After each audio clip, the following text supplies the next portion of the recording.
starting. Hi, my name is Stephanie Caballero, and I am an attorney. I'm the founder of the Surrogacy Law Center, and I'm also a mom via surrogacy. So I'm so excited you're here. Um, you know, all five of you or whoever, but whoever's here, thank you so much because really this is for you. For those in the industry, we know there's been a lot going on in our industry that is not always positive. So I'm going to be talking about a mix of things, so hopefully you're going to enjoy it. If you have any questions, we're going to save them for the end.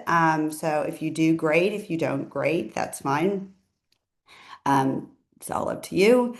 So we're just going to dive right in. I know everybody's busy, and thank you for coming during the holiday season. So we're going to be doing this monthly, and it should be a little bit easier for everybody to join in January, February, and so on.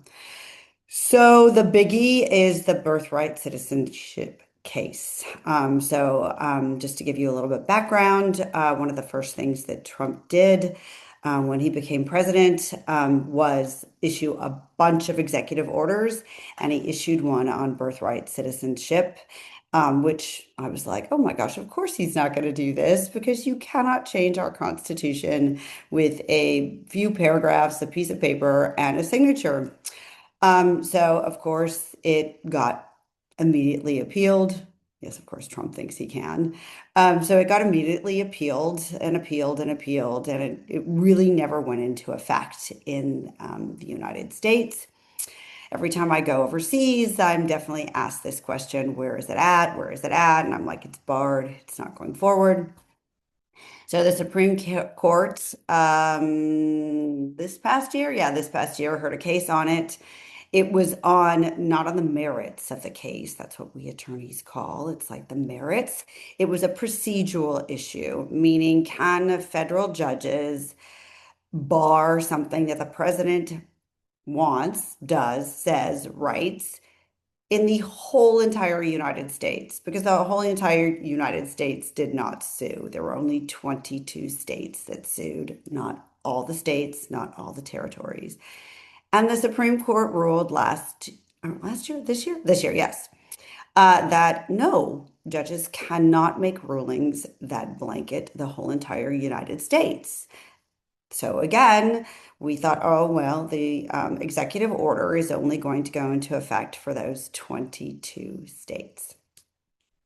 Well, that didn't happen, actually, because what the Supreme Court said was that um, not what was it called? Oh, they were, preventing it from happening. They said class action lawsuits. So class action, I've participated in them. Recently, I got a whopping $7. So yay to me. Where you are a member of a class. So what they did is they, meaning the attorneys, they changed it into a class action lawsuit. All right.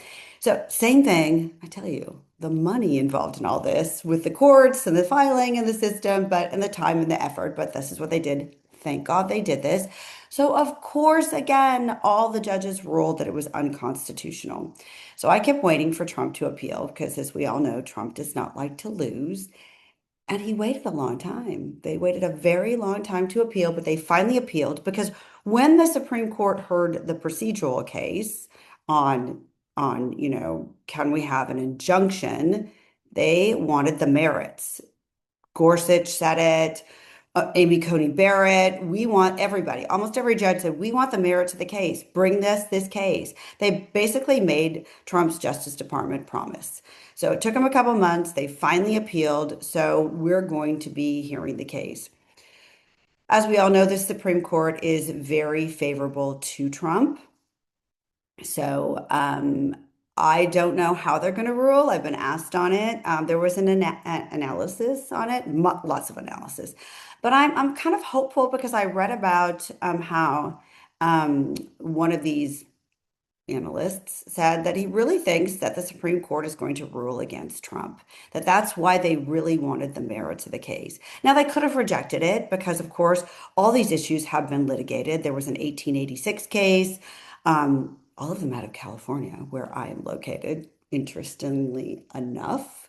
So basically, this person feels that they're going to rule against Trump. So they really feel that it isn't really a strong case.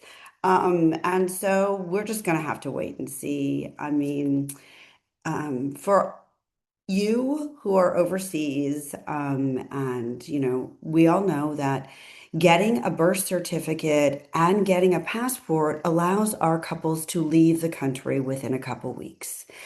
That is really why they want the passport for the most part. My Italians, my French, my German, because let's face it, when you are a US citizen, you have to pay taxes.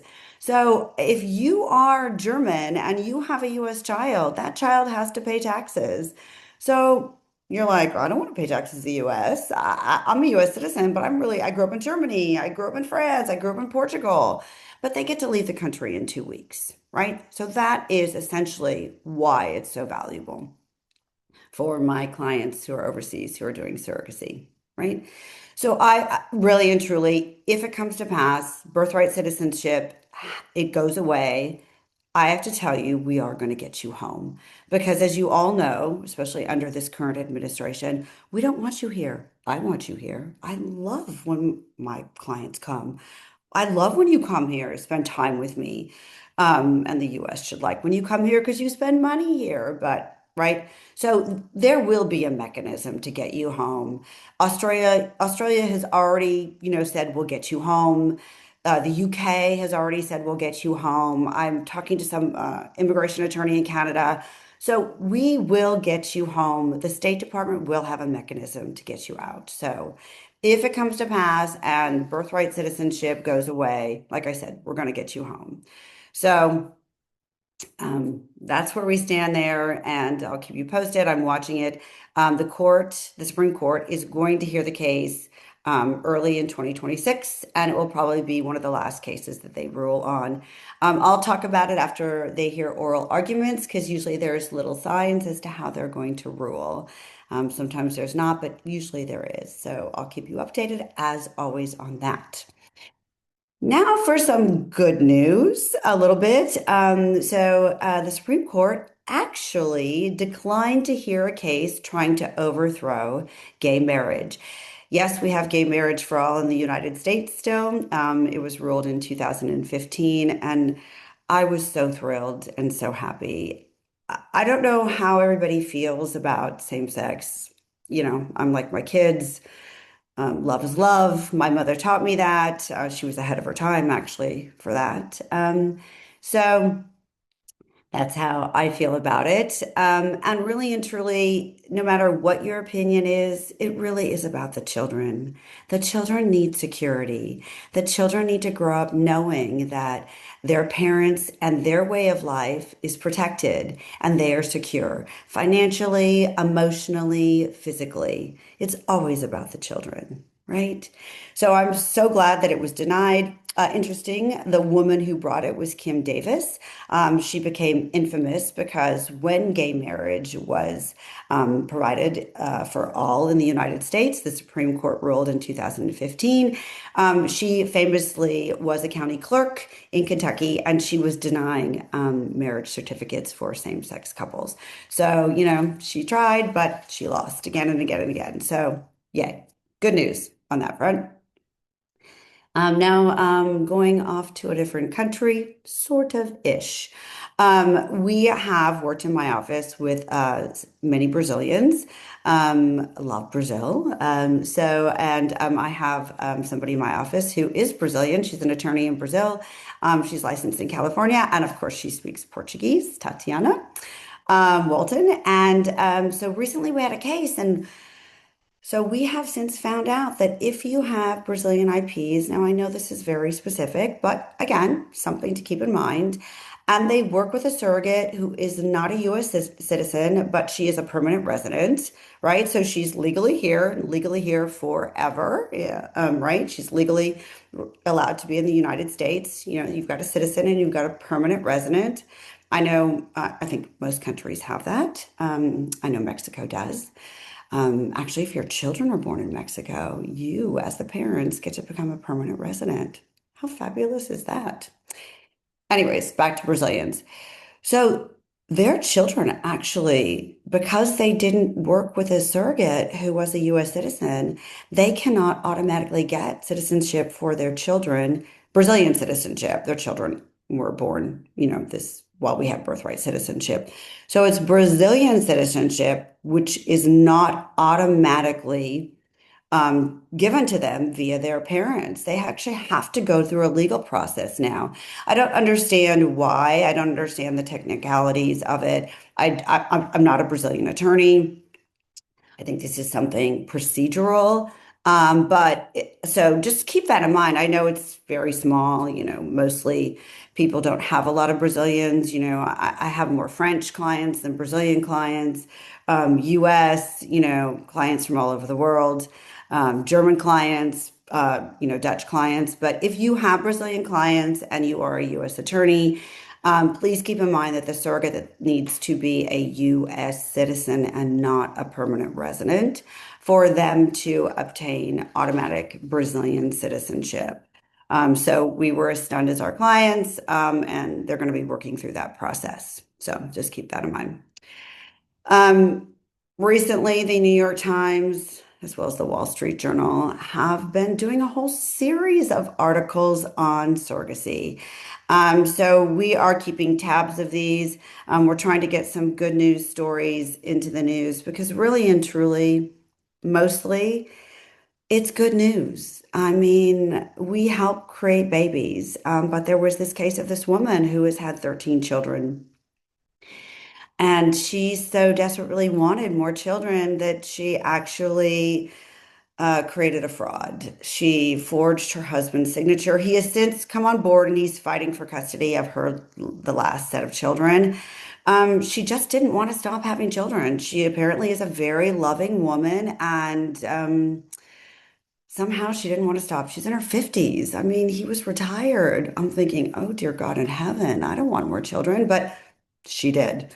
Yeah, yeah. People ask me all the time, you want more kids? I'm like, my children are 24 now, so no.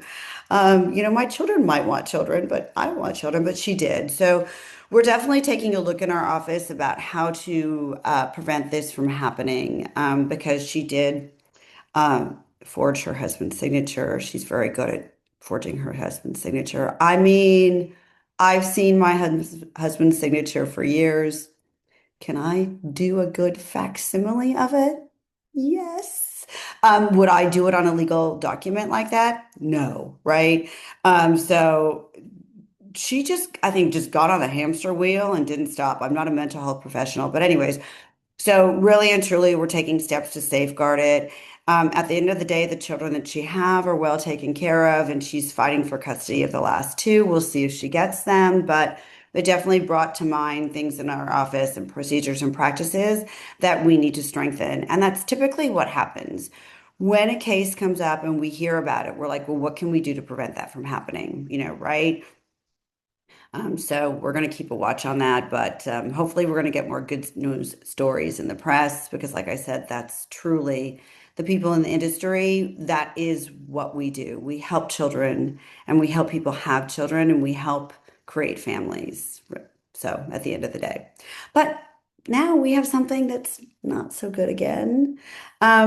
So we have a senator out of Florida who has put forth a Safe Act for Children. It really is to stop people from China as well as other countries from coming here and utilizing surrogacy. We don't think it's going to move forward, but I know like Quad A, I'm a member of that, the Academy of Adoption and Assisted Reproduction Technology Attorneys, as well as the ABA and Resolve.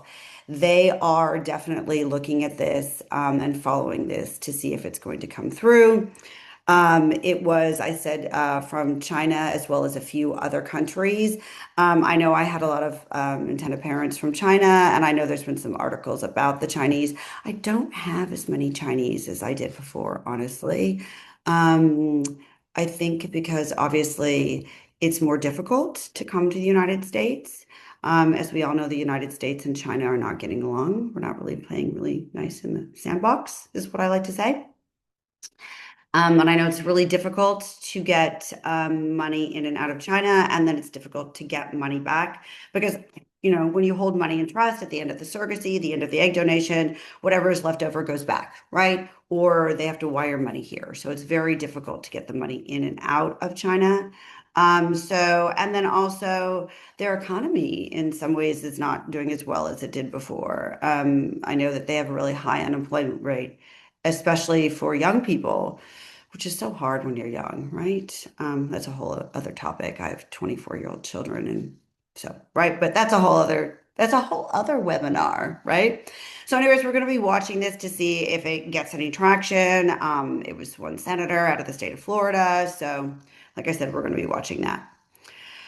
And then recently, the European Union, as we know, there was a special rapporteur who's Italian who issued a very strong negative against surrogacy and called it human trafficking. And then the United Nations, she presented it to the United Nations, and I think they're going to rule on it. I'm sure they're going to say that it is human trafficking. And then, of course, the European Union came through and issued a resolution against surrogacy, as they called it, exploitation. And I have to say, I was talking to a colleague yesterday who I love and adore. And I said, we, for the most part, in the United States, it's safe, it's ethical, it's safeguarded. We don't exploit the women have support from agencies, and there's actually really great organizations, companies that have been created by former surrogates to support the surrogates, to help them choose the right, there's actually, I'm thinking of two of them, choose the right agency. They have, monthly support groups. You can find out so much information about the agencies. There's mental health, there's, the doctor. Everybody's involved. We look at not just the intended parents as the physician does, as their patient, or as the client. We look at it as the whole system in the United States. We want to protect everybody. I do. Let me speak for myself. I want a great outcome for my parents, for the surrogate, the egg donor, everybody. But there was a recent article about women being trafficked for surrogacy. And I recognize that in other places it does happen. But we're not in the business for the most part in the United States of trafficking women. I know I'm a woman. Things sometimes aren't great for women, but so I get why the European Union is doing that. But at the end of the day, these women are making an informed decision and an informed choice, and I'm not trafficking them. So, right, but that's what the Union is doing. You'd have to be living under a rock not to know that all the articles that are coming out are kind of negative. I'm going to get to some good ones though, so don't worry, right? And then I'm going to try to end on kind of a happy note because I'm a glass half full kind of guy, no, gal, I'm a woman. That's what I am. I'm a half glass full kind of person. So I was talking to somebody yesterday who's not. I'm like, come on, right? I start with any day above ground is a good day, right? So that's where I start. Anyways, we're going to stay in Florida, going back to Florida. But this was a case about two women who used a sperm donor, worked with a sperm donor, not used, worked with a sperm donor to create their family. And they didn't do it with a physician, they did it at their home. Now, I did IVF, right? But I had to do it very clinically, stirrups, right? Doctors, physicians, needles, the whole gamut, right? It was the opposite of romantic, the opposite of an intimate, loving moment. My niece and nephew are pregnant. They just passed 13 weeks.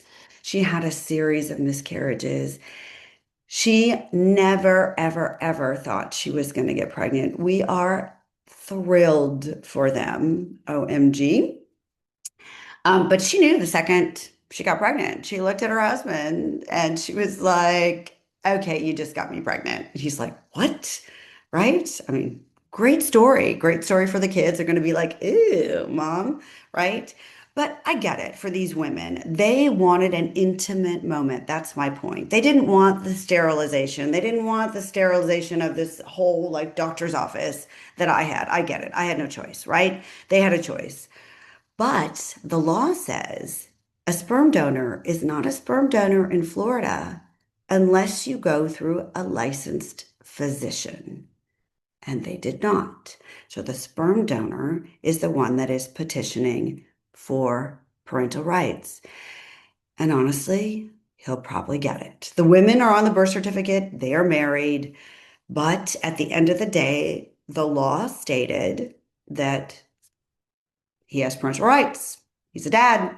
They didn't work with the doctor, right? So they're fighting it. Of course they are. This is their home. This is their family. This is their child, right? So they're fighting it. And I don't know what kind of parentage the sperm donor or custody the sperm donor will get. I'm following the case. We'll wait and see. In California, we used to have that. Oh my gosh, my female clients were just so furious about that because they wanted an intimate, loving moment to create their family, with their spouse or their, girlfriend, partner, whatever, if they weren't married.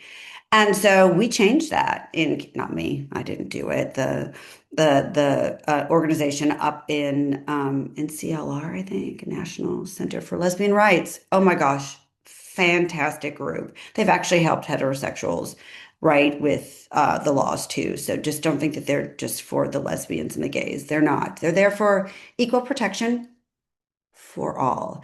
And they actually changed the law in California, so you don't have to work with a doctor. And if you have a contract, you can even have a verbal contract, but just don't have a verbal contract. Have something in writing. Okay. That's a tip from your attorney. So, right. So now they can have an intimate, wonderful moment in their house, and the sperm donor cannot petition for parentage. But in Florida, that's not the law. So sorry. But hopefully they'll change it.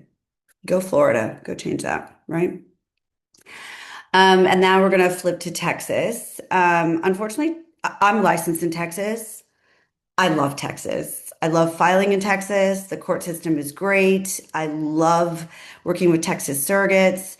I know they have a very strict abortion termination law. Thankfully, with all the testing that's done, the embryos go to 6 days. Right? The testing of the surrogate, well, testing of the surrogate, she's not part of the genetics. But with all the stuff that's going on with IVF, thankfully we haven't had an issue. My Texas surrogates are great. So shout out to Texas, right? But Texas was involved in one of the recent scandals, and so they've become a little bit more strict. Some counties are regarding surrogacy. So we in Texas, all us attorneys, we are keeping an eye on it. Some courts have been requesting in-person hearings, which I'm in California. That would be very difficult for me to get to Texas. Not impossible, but difficult. If a lot of times my clients are in Germany, they're in other countries and other states, again, it would be difficult. So we're really working together to help prevent in-person hearings. As you may know, surrogacy is an uncontested legal case, meaning nobody is fighting. The parents agree, the surrogate agrees. We all agree that these parents are the parents. The surrogate does not want to be a parent. She wants to sign those documents. She wants to have a fabulous birth. Well, as fabulous as you can having a birth because it's pretty intense. Hats off to you women who've done that, right? She wants to do that, hello, and say goodbye and take a nap. Truly, that is what she wants to do. So really, it is uncontested. So we're going to keep watching it because for the most part, there's no hearing that's required because the court does get it that nobody is fighting. So we're going to keep a watch on Texas. They are rightfully very, very upset because they were involved in a scandal. And it was fraudulent. I know here in California, where I practice, they were involved in a fertility fraud, and it was really difficult on all of us afterwards. And they were rightly upset, right? Oh, something else out of Texas. Oh my gosh. So we're going to be talking about Trump and IVF because one of the things that he promised when he was campaigning was that what did he say that he was the the father of IVF, the creator of IVF. I don't know. He seems to think that he creates a lot of things. Anyways, these young Republicans in Texas put out a resolution opposing IVF. I don't know about you, but I had struggles, and anything that helps people have more children should be a good thing. I know there are people that have issues with the embryos and things like that. And we're going to put that aside for another day. But for me, IVF and surrogacy, I have my children. I cannot think of not having my children. So for these young Republicans who probably don't even have children, I don't know what they were thinking. Maybe they were thinking that that that Trump, I don't know, what is IVF. I don't know what they were thinking, but hopefully it goes nowhere. Hopefully people talk some sense into them. And now that we're talking about Trump, Trump put forth his, I think it was his Trump babies, and one of his platforms was on making IVF better and more affordable. And it was kind of a big nothing burger at the end of the day. He is trying to work with the drug companies to make the fertility medication less expensive, which, if you've taken it, is it still $5,000 per cycle for egg retrieval? I know when I was going through IVF, it was about 5 grand back in the day when I was doing it, right? It was about 5 grand. So it's pretty expensive, and it's not something that you typically calculate for. You look to your doctor and you're like, oh, okay, this is the IVF, egg retrieval, embryo transfer, this is the cost. And then you're like, what? The medication? Yeah, it's kind of it did for me. Like they didn't explain the medication. So he is making it, he says he's going to try to make it less expensive. So that will lower the cost, but we were hoping for some insurance help here in the United States. If you worked in the United States via surrogacy and IVF, you know our insurance. And if you're an insurance broker, God bless your heart in this field. Insurance is incredibly complicated in the United States, and we were hoping for some insurance help. I know when I was going through IVF, I was thinking about moving to Illinois, and Chicago, actually, because, kind of a great city, because they have a mandate, or they did then way back when I was going through IVF. So I was thinking about moving just for that. So we were hoping for some insurance help, and some help other ways, but that seems to be it from Trump.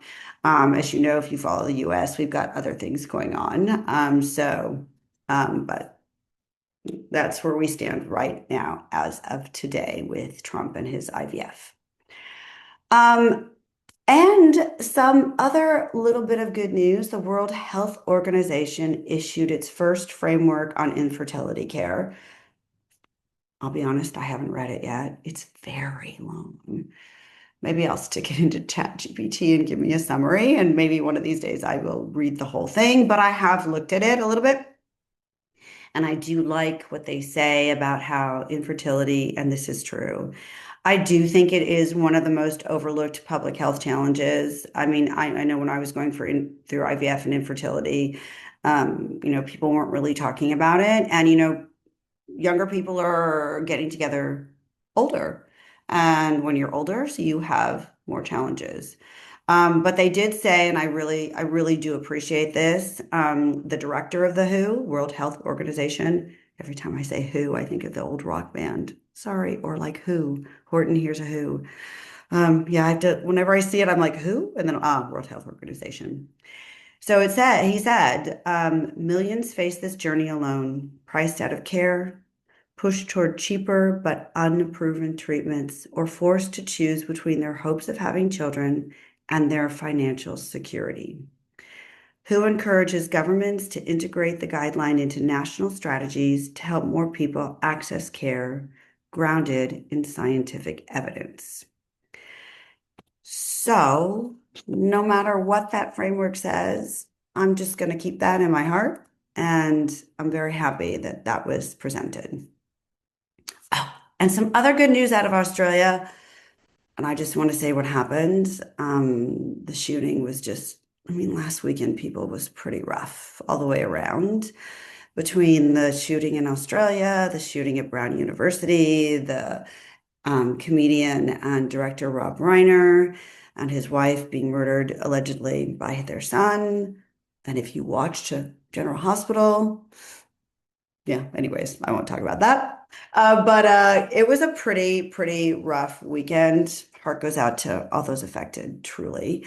But in Western Australia, they finally, and I don't know, just to give you a little bit of background, Australia has been so tough, even on LGBTQ rights, anything, regarding surrogacy. They had a ban on surrogacy, sort of like Italy, all over the world. So if you were a resident of, a certain province, state in Australia, no matter where you did surrogacy, it was illegal, even if you came to the US or Colombia, Mexico, wherever you did it. So they have been really strict. But finally, Western Australia, yay, has a new Assisted Reproduction Technology Act. It's going to go into effect in 2027. So it has been long awaited, like years and years and years.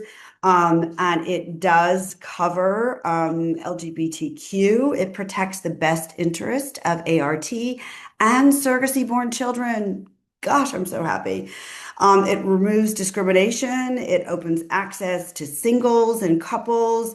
So this is such great news. Sometimes they actually had limits on how long you could have your embryos, and I think it was 8 to 10 years, and after that you had to destroy them. So they just had such restricted laws and things like that. So it really is great. Donor conceived individuals have access to their information. Everybody has a right to their birth story. Truly, they do. I know my children loved looking at the pictures, of the whole, moment. I did take pictures of my surrogate, during the day. Come on, she was induced, and it was like for 8 hours, nothing was going on. So they have the whole picture, and they love their story, hearing their birth story. So we are so excited about Australia. So yay for them.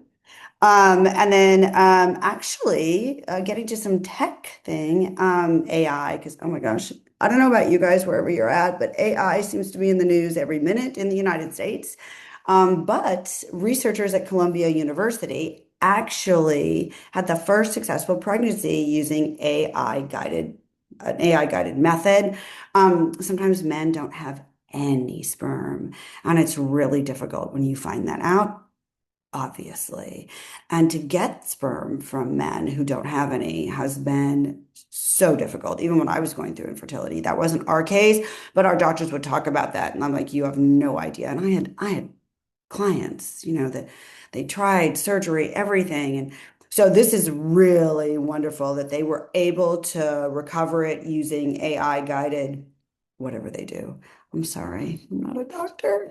But it was AI guided. So that's great news for that, I have to say. So wonderful to hear about that. And then the New York Times, if you'd like the article, I'm a subscriber. I can gift it to you. So just shoot me an email, a DM, or whatever if you want it. But the New York Times recently posted an article about, does the fertility cliff hit at 35 for women? I know we've heard about that, like 35, you fall off the cliff and you're not fertile any longer and you can't have children. You might as well roll over and, call it a day. You're done.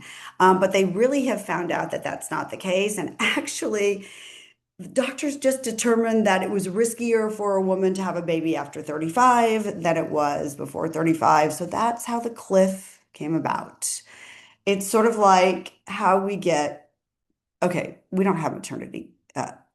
We don't have, what do you call it, maternity leave in this country. We have disability for the most part. There's no maternity leave.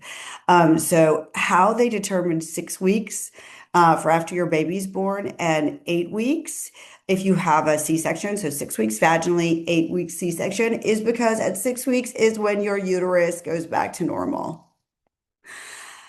Yeah, and 8 weeks for a C-section. That's when it goes back to normal size on average. So that's where we got that. So the fertility cliff comes from, well, after 35, your chromosomal anomaly. So, your chances of having a baby with some issues rises. So that's where they came from, the fertility cliff.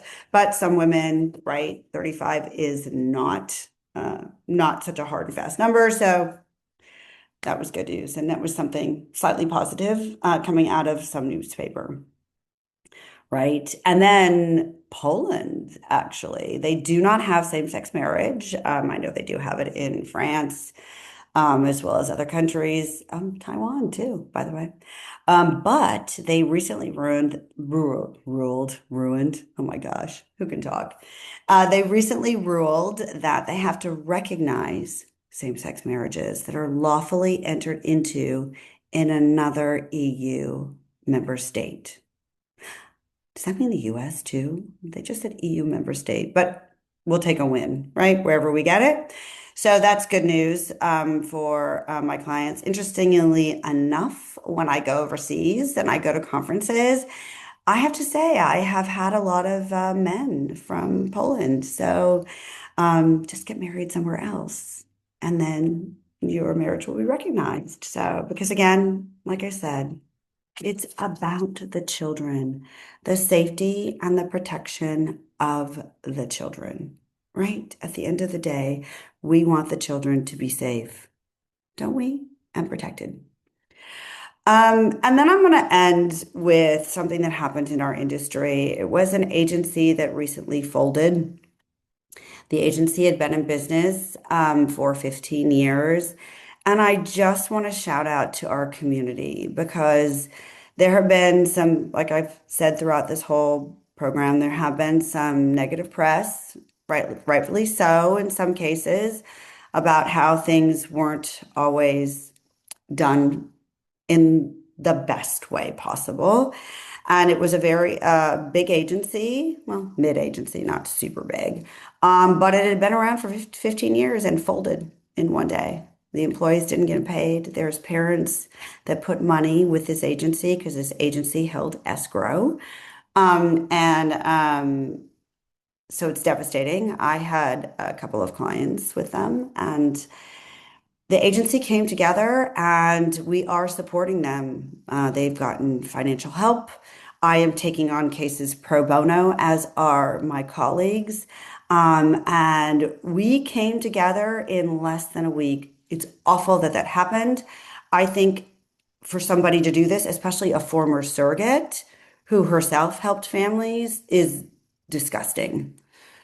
People who are going through infertility are desperate. You work in this field, you know this. If you are a parent, you know this. And to prey on them is awful, beyond awful.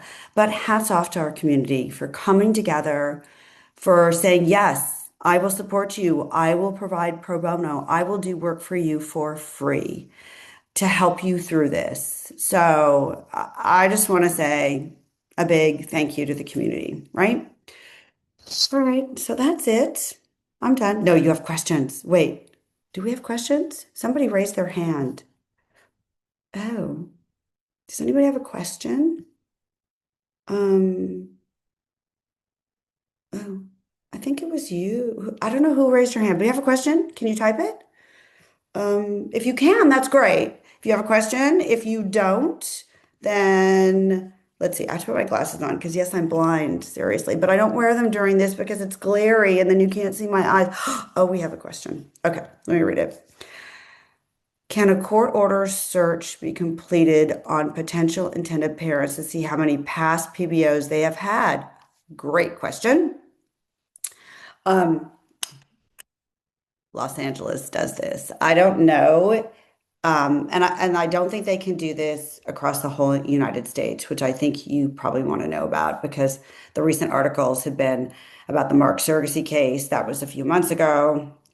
IPs pretended to be IPs, but they owned the agency and they had multiple children. And then there was a recent article about the single Chinese who has allegedly a lot of children, sort of like Elon Musk, right?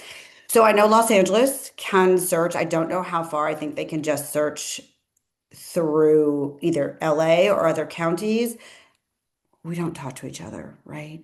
I don't think you can do a statewide, so it would be a wonderful thing. And I think that's probably what they're talking about doing because, like I said, Texas was involved as well. And so in the fraud, and Texas was not happy. So great question. I'll probably keep an eye on that and see if anything comes of that, right? Because that would be a way to help prevent the fraud that has happened. And like I said, it's not common, but I'm from outside LA and I worked in LA and we have a saying in LA, if it bleeds, it leads. That's how the news is. So we're not going to talk about the happy, wonderful things. Oh my gosh, speaking of happy, wonderful, after a 10-year journey, we helped somebody have a baby. They wrote to my law office the most amazing letter. And they wrote one to the doctor and they wrote one to the agency. And I'm going to ask for permission to at least post part of it. I will never forget what she said. At the end of the day, that's why we do it. No matter how long it takes you, I want you to become a parent. And I know the professionals, if you're watching and listening, you do too. So, with that, whatever you celebrate, have a wonderful Christmas, Hanukkah, Kwanzaa. If you don't celebrate, just have a wonderful time. Get together with your friends, your families, your loved ones, and I will see you in January. And if you have any other questions, you can always contact me, email, socials. All right, take care. Thanks for joining.